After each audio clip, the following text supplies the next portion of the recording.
안녕하세요. 이번 시간에는 메뉴의 기능을 스크립트를 이용해서 실행하는 방법에 대해 알아보겠습니다. 오늘 내용을 따라 하시려면 먼저 환경 설정 창의 인터페이스 탭에서 툴팁스 항목과 파이썬 툴팁스 항목 그리고 디벨로퍼 엑스트라스 항목의 체크를 켜두셔야 합니다. 그 후 메뉴 항목 위로 마우스 포인터를 옮기고 잠시 기다리면 툴팁이 나타나는데 여기에서 보면 bpy.으로 시작하는 파이썬 명령문을 볼 수 있습니다. 이 명령문을 파이썬 콘솔에서 입력하고 엔터키를 누르면 메뉴 항목을 선택한 것과 같은 기능이 실행됩니다. 메뉴 항목을 우클릭하면 다시 팝업 메뉴가 뜨는데 여기에서 Copy Python Command 항목을 선택하면 파이썬 명령문이 메모리에 복사됩니다. 이 복사된 명령문을 파이썬 콘솔에서 Ctrl V 키를 눌러 붙여넣기 할 수 있습니다. 현재 큐브만 선택되어 있는데 엔터키를 눌러 명령을 실행시켜 보겠습니다. 이렇게 전체 선택이 실행되었습니다. 그럼 하나만 더 해보겠습니다. 장면에 있는 큐브를 삭제하고 스크립트로 큐브를 생성해 보겠습니다. Add 메뉴의 메시 항목 아래에 있는 큐브 항목을 우클릭하고 Copy Python Command 항목을 선택합니다. 그리고 파이썬 콘솔에서 Ctrl V를 눌러 명령어를 붙여넣은 뒤 엔터키를 누르면 명령이 실행됩니다. 블렌더에서는 메뉴의 기능뿐만 아니라 사용자 인터페이스로 변경할 수 있는 어떠한 데이터도 스크립트를 이용해서 편집할 수 있습니다. 예를 들어 속성 편집기의 렌더 탭에 있는 Ambient Occlusion의 체크를 스크립트로 켜기 또는 끄기 해보겠습니다. 체크박스 위에 마우스 포인터를 올려놓으면 마찬가지로 파이썬 툴팁이 뜨는데 이 체크박스를 우클릭해보면 앞에서 메뉴 항목을 우클릭한 것과는 다르게 Copy Python Command가 표시되지 않습니다. 파이썬 툴팁을 잘 보면 메뉴 항목은 괄호로 끝나는 함수이고 속성 편집기의 속성은 데이터인 것을 알 수 있습니다. 그렇게 보면 함수에 대해서만 Copy Python Command를 지원하는 것 같습니다. 어쨌든 속성은 파이썬 툴팁에서 명령문을 외우거나 메모지에 적어두신 후 파이썬 콘솔에서 타이핑해야 하겠네요. 그럼 직접 타이핑해 보겠습니다. 자동 완성 기능을 함께 이용하면 편합니다. 전체가 생각나지 않을 때는 파이썬 툴팁을 다시 한번 보면 됩니다. 입력이 끝났으면 엔터키를 눌러 먼저 현재 값을 확인하겠습니다. 현재의 값이 false인 것을 확인할 수 있는데 이렇게 체크박스는 켜기와 끄기를 참과 거짓인 true와 false 값으로 표현합니다. 이 속성 값에 true를 대입하면 체크가 켜집니다. 위쪽 화살표 키를 눌러 이전 명령문을 다시 띄운 뒤 equal과 true를 입력합니다. true와 false는 첫 글자만 대문자이고 나머지는 소문자입니다. 대소문자를 잘못 쓰면 에러가 납니다. 엔터를 치면 이 속성의 값이 true로 변경됩니다. 그런데 속성 편집기에서는 체크가 켜지지 않았네요. 이 속성 값을 다시 확인해 보겠습니다. 속성 값이 바뀐 건 맞네요. 그럼 왜 체크가 켜지지 않은 걸까요? 그것은 속성 편집기의 화면이 한번 갱신되어야 하는데 속성을 바꾸는 걸로는 자동으로 화면이 갱신되지 않기 때문에 이전의 화면을 계속 보여줘서 그런 것입니다. 스크립트를 이용해서 화면을 갱신시키는 방법도 있지만 오늘은 간단하게 마우스 포인터를 속성 편집기 위로 지나가게 하여 화면을 갱신시켜 보겠습니다. 화면이 갱신되니 체크가 켜진 것을 확인할 수 있습니다. 큐브를 생성하는 스크립트를 다시 한번 살펴보겠습니다.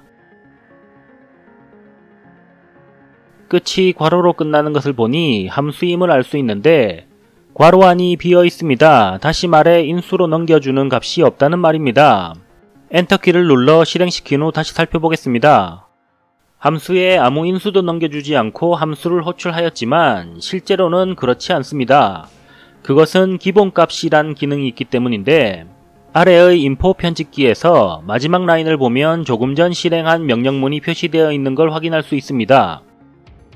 그런데 잘 보면 괄호 안이 비어있지 않습니다. 우선 이 문장을 복사해서 파이썬 콘솔에 붙여넣기 하겠습니다. 해당 라인을 좌클릭해서 선택하고 Ctrl C를 누르면 메모리에 복사됩니다.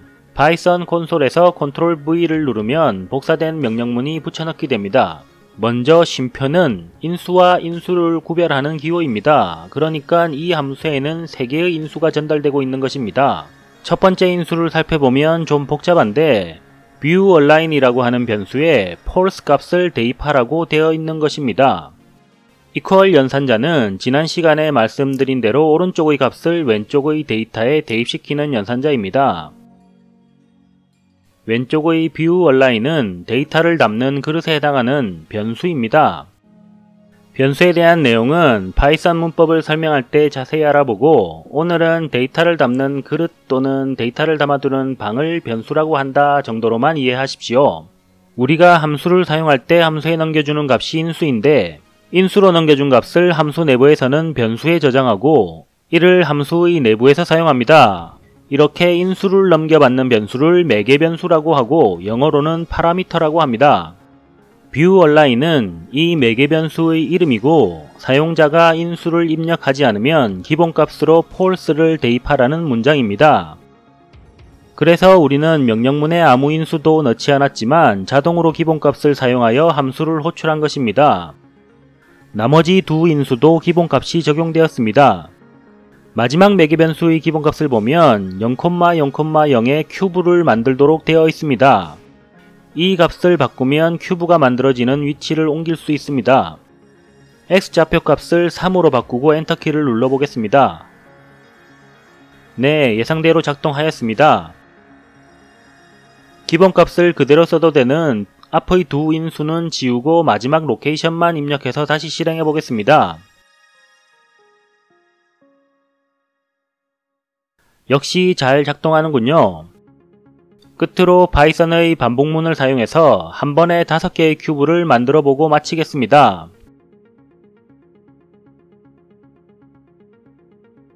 오늘은 for문을 사용해서 큐브를 만드는 함수를 5번 반복 실행해 보겠습니다. for문은 영문자 for로 시작하기 때문에 그렇게 부르는 것입니다.